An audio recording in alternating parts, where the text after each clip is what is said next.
Years ago when I was taking a psychology class, it was probably Psychology 101, where you learn about the id, the ego and superego.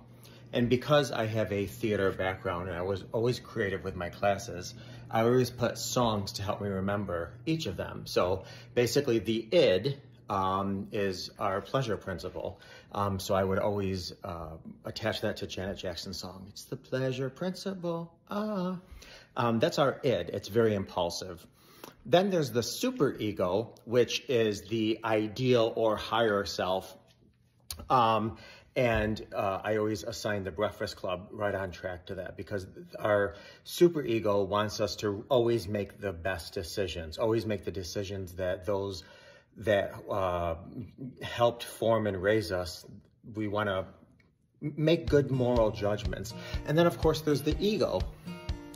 And the ego is basically just, getting back to ourselves, getting back to life, our life. So I always assign that soul to soul, back to life. Anyway, I wanted to talk primarily to men. Now, we all have an ego, women have an ego, but men, for societal purposes, of which I won't get into right now, have a really pronounced sense of ego. And what happens if a guy is betrayed, or a husband or a spouse, a partner is betrayed, and you are a male, your ego is profoundly bruised. It is profoundly bruised. And it's a struggle because the primal component of our ego, which is the id, is shattered. The superego, which is, we need to do the right thing and we need to do this, we're in constant turmoil, because what is the right thing when we are so hurt and wounded by what our partner did?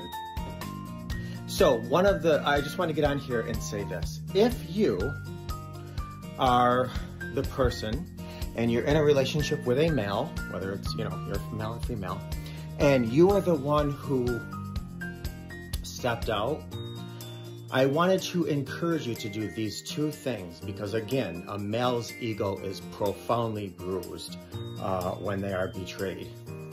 Number one, I want you to use nothing less than I statements. I feel this way, I perceive this way, I'm feeling this way. Take you out of the equation. And number two, don't state your feelings and emotions necessarily, more so than stating your needs. So for instance, you never give me reassurance. You don't ever put away the dishes. Yada yada. Just state what you need. Could you please hug me before bed? Could you please acknowledge me when you walk in from work? Would you please ask me how my day is every morning? Would you please ask me about my triggers every night? So instead of you never, or, you're a monster because of this, or, and even if you don't say monster, a male might perceive that in our dialogue. If you're telling him what he doesn't do, just simply state, what can he do? What steps does he need to follow to make you feel safe, healthy, and happy? So again, I statements and state your needs.